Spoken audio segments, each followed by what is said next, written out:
Shalom, shalom. First and foremost, I want to give all praise, glory, and honor unto Yahawah, Bahasham, Yahawashi, Bahasham, Harakakwadash. And I would also like to give a double honors unto my apostles and the elders of Great Millstone who do real well that have taught me this truth. And I would also like to say a sincere shalom unto the hopeful elect, unto the scattered elect, unto the brothers, the prophets, the men who are out there prophesying and laboring in this truth and in this doctrine. Unto you I say shalom. Fire up the war propaganda machine. All right, with this war that's taking place with Iran and U.S. and Israel, and eventually will spill into the Third World War. Esau, all right, America is not looking good. They're not looking good to the rest of the world, and they're not looking good to the public, American public. All right, and there are a lot of people that are opposed to this war. Therefore, this devil, all right, Trump and this government is going to have to fire up the war propaganda machine, where they're going to have to make up a reason, whether it's a false flag attack, whether it's a cyber attack, it's something that's going to get the public on their side, Congress on their side, the nation on their side, for them to go all out in this war. And really, they don't want war because Trump has tried to come to some type of ceasefire agreement over 2 times now. All right, but Iran, they don't want war because they got America right where they want them. All right, they got America, vulnerable because of their blockage of the Strait of Hormuz. All right, and they're not backing down. Therefore, Trump is catching a lot of flack from from the media, from the public, from his Trump supporters about this war, about sending American troops over there to die for Israel. All right, and it's not a secret anymore. All right, it's not a secret anymore who's really running things here in Babylon. All right, so Esau, like they always do, they're going to need some type of form of war propaganda, some type of lie, in order to get the people to be on, be pro-war. All right, because everyone's anti-war. You got these these little young niggas out here. Ain't nobody trying to get drafted. Even the people that are pro-American, no one wants to actually go over there and fight. All right, America has lost that battle spirit. Okay, but I looked up chat. I went to chat and I got a few examples to give you some insight on examples of war propaganda and actually what war propaganda is. It says war propaganda is information often biased, misleading, and emotionally charged. And that's how Esau knows how to play on the emotions of you American people. They did the same thing with 9/11. Okay, they've done the same thing with various other countries they invaded, where they showed pictures of children and babies dying, saying this specific country is doing this to their own people. All right, because it was emotionally charged. It was misleading information. Okay, I think it was Syria that they said were using chemical weapons against their own people. That gave them a right to go in there and invade them. But they've always used war propaganda for World War II. They did it. Same thing.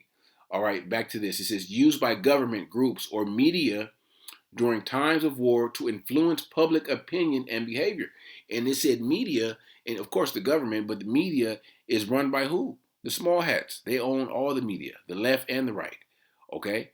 Instead of just presenting facts, propaganda is designed to persuade people to think or act a certain way, usually to support the war effort. And no one is supporting the war effort right now. Okay, even the world, all right, the world, the allies of America, they're not even supporting. I think was it Spain that said they pulled Spain or Great Britain? I think both of them pulled any type of support for Babylon, America in the Middle East in this war against Iran because they know they're wrong. All right, they lied and said, well, they were in negotiations, and then they bombed them. They said that they were seeking a ceasefire, and then they bombed them. All right, so the world is waking up to Esau's his bullshit. The world is waking up to Esau's lies and deception. Okay, it says instead of I read that.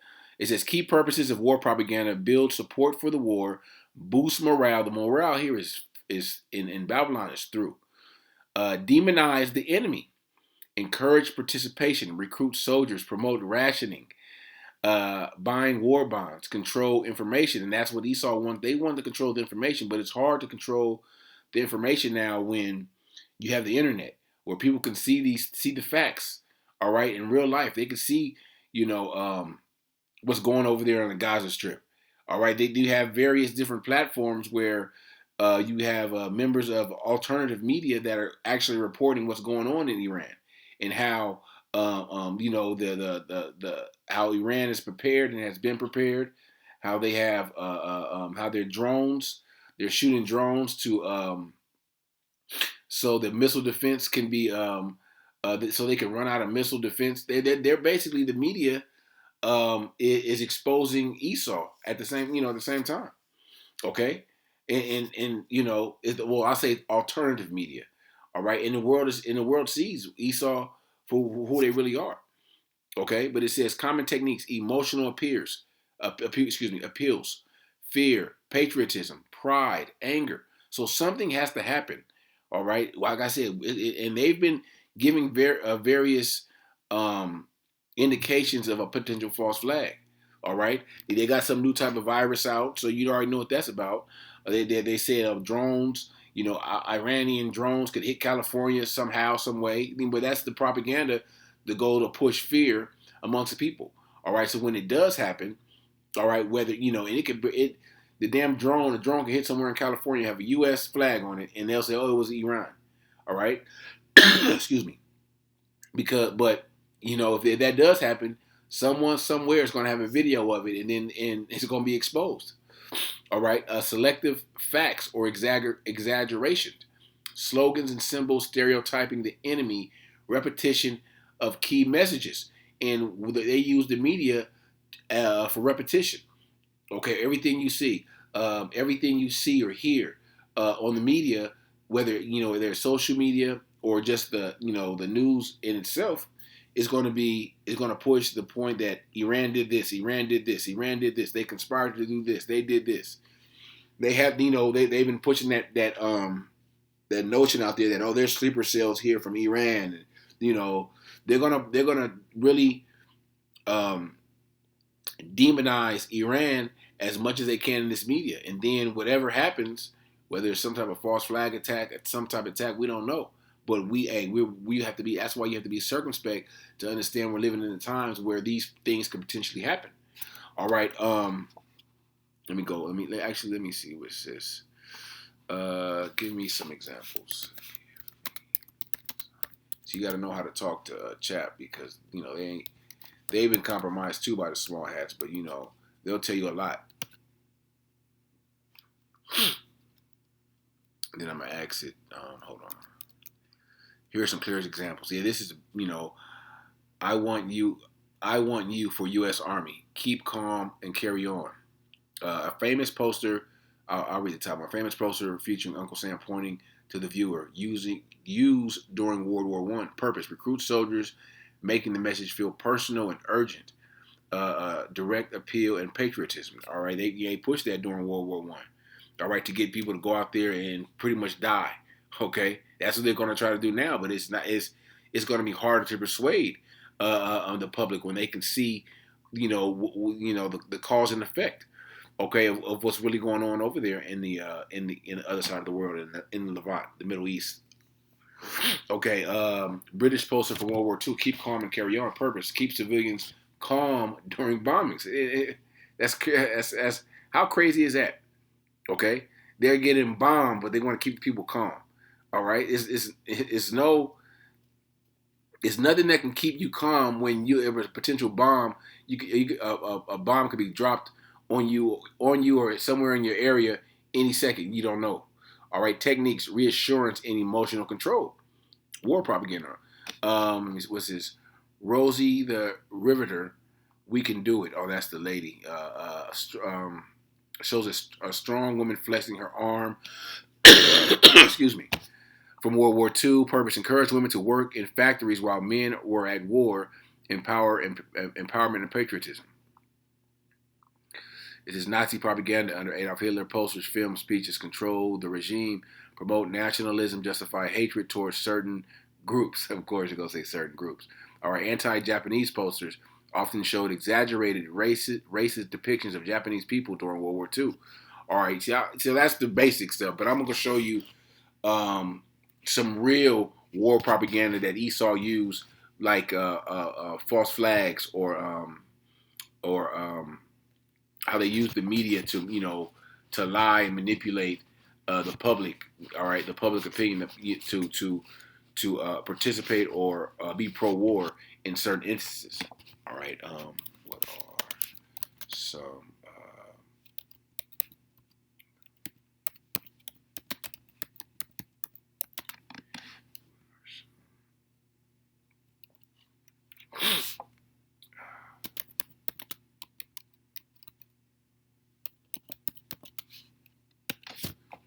let's see what it says. War propaganda series often overlap Gulf of Tonkin in this sense. The U.S. government exaggerated or even fabricated an attack to justify entering Vietnam War.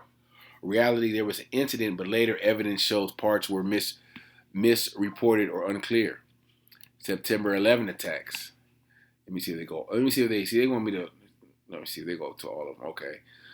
The U.S. government either allowed or orchestrated the attacks to justify war in the Middle East. Iraq War, weapons of mass destruction. Claim Iraq had weapons of mass destruction posing an immediate threat.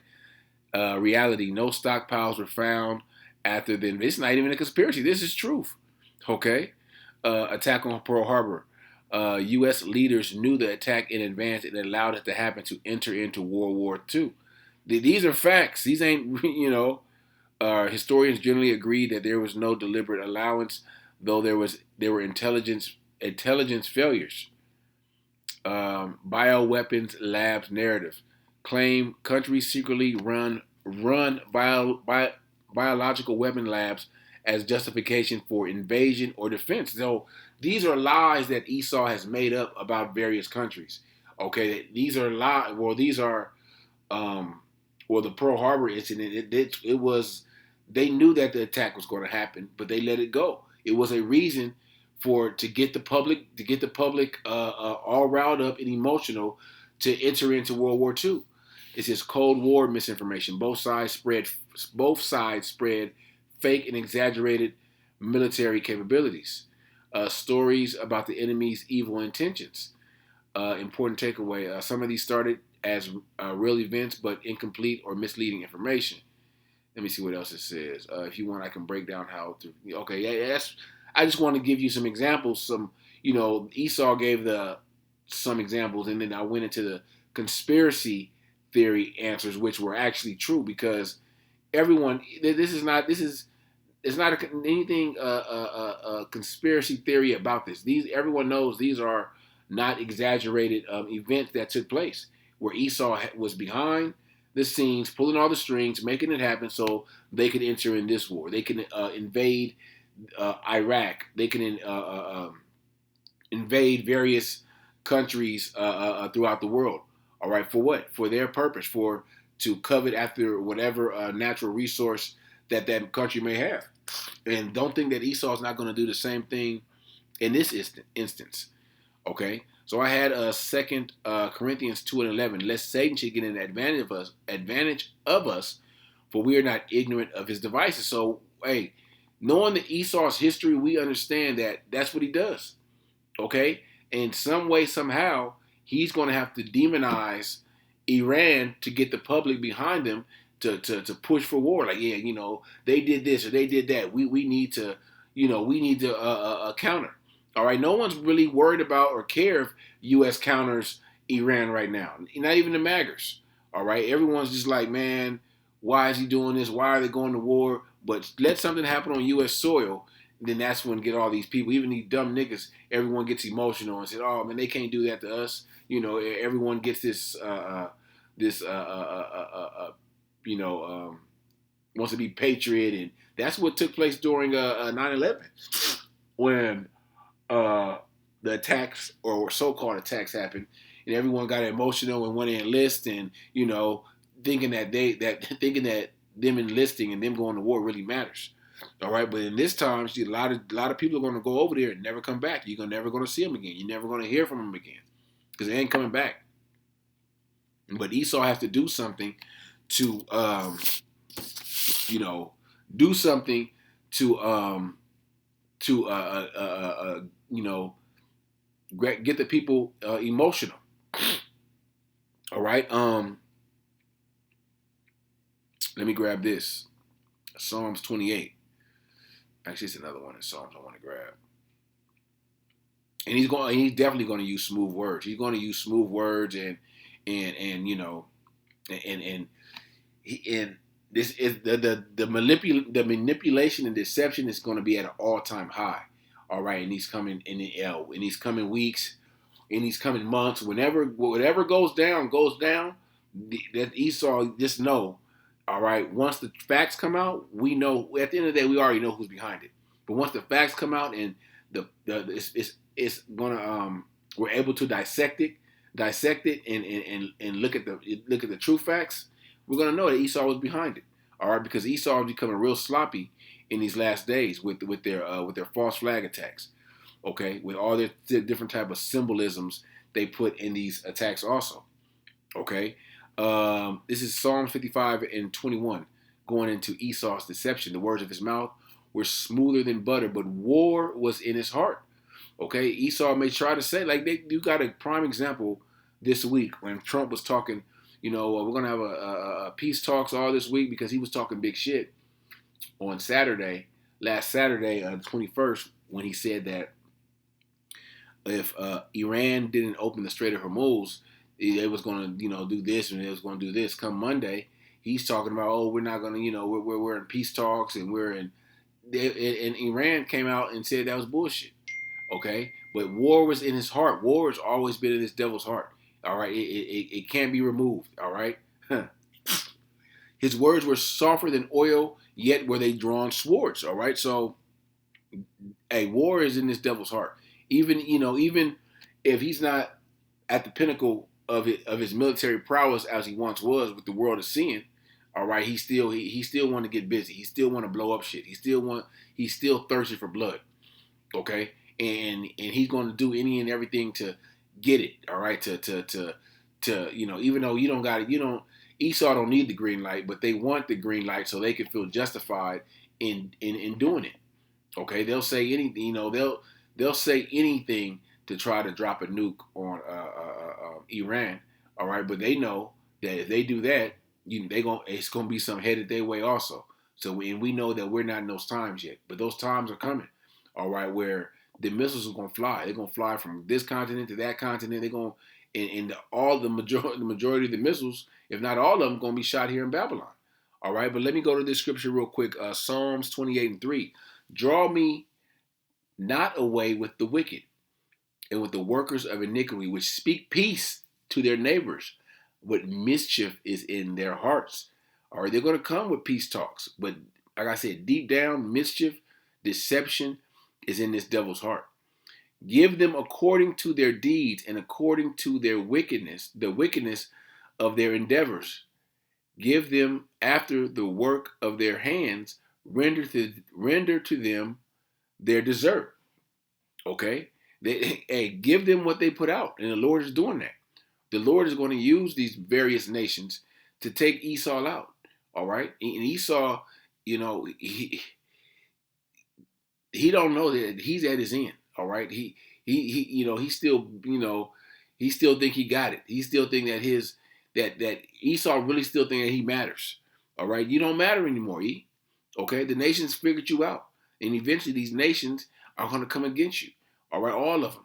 All of them that was your buddy, and you made deals and side deals and nah. At the end of the day, these nations want blood. Iran, they want blood.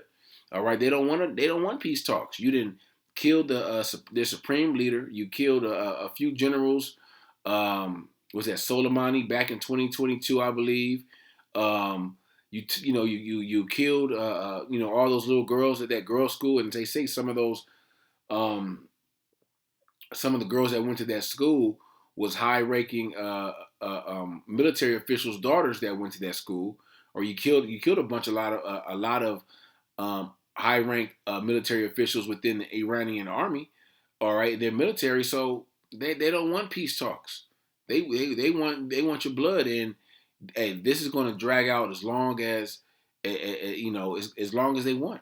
All right, and Lord willing, it's going to drag out, and it's looking like it's going to drag out into World War III. Okay, and like I was saying at the beginning, Esau, he wants to smoke. Okay, but it's everything has its time. All right, let me grab that real quick because we want World War III. Okay, we want this shit to pop off, but we understand that the MOTB has to come to pass. Okay, that got to be implemented. There's other prophecies that must come to pass. Let me get this second Ezra chapter 5. I think 5. Yeah, 5. And is it damn, is it 5? Maybe it's 4. Maybe it's 4. Yeah, 4. By measure hath he measured the time, and by number hath he numbered the times, and doeth not move nor stir them until the said measure be fulfilled. So we understand that the said measures have to be fulfilled. All right, the Heavenly Father has put everything in its proper proper time to happen, to take place.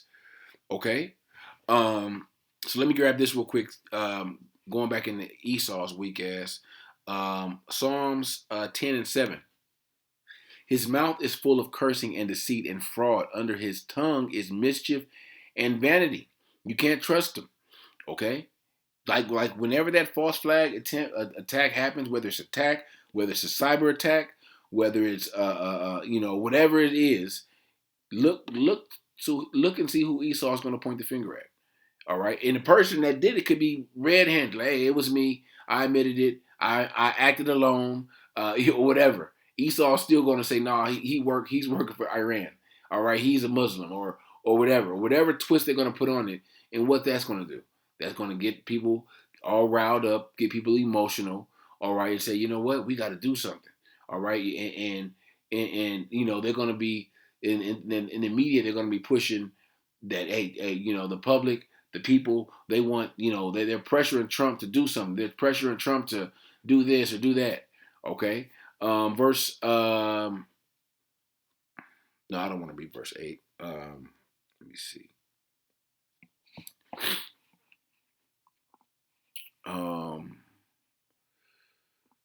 Psalm 58. Psalm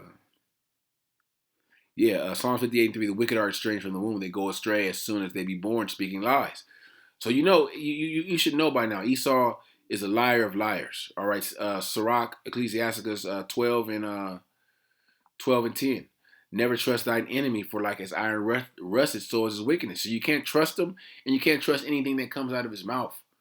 Okay, because Esau, they're not.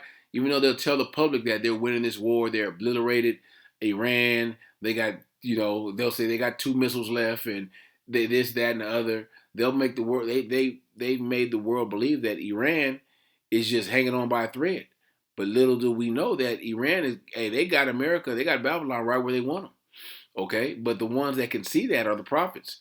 Okay, the seers that understand prophecy and understand and are measuring the times diligently.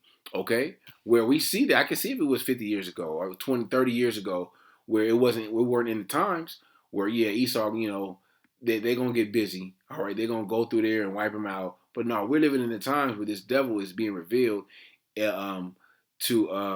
he's being revealed to the world, and at the same time you have prophecies, major prophecies like the MOTB coming to pass fully. So we understand that we are in those times, okay, where we're one major event away from the Most High kicking this thing in overdrive. Okay, so Lord willing, this lesson was edifying unto the hopeful elect, and I would like to give all praise, glory, and honor unto Yahawah, Bahasham, Yahawashi, Bahasham, Habakkuk, Shalom.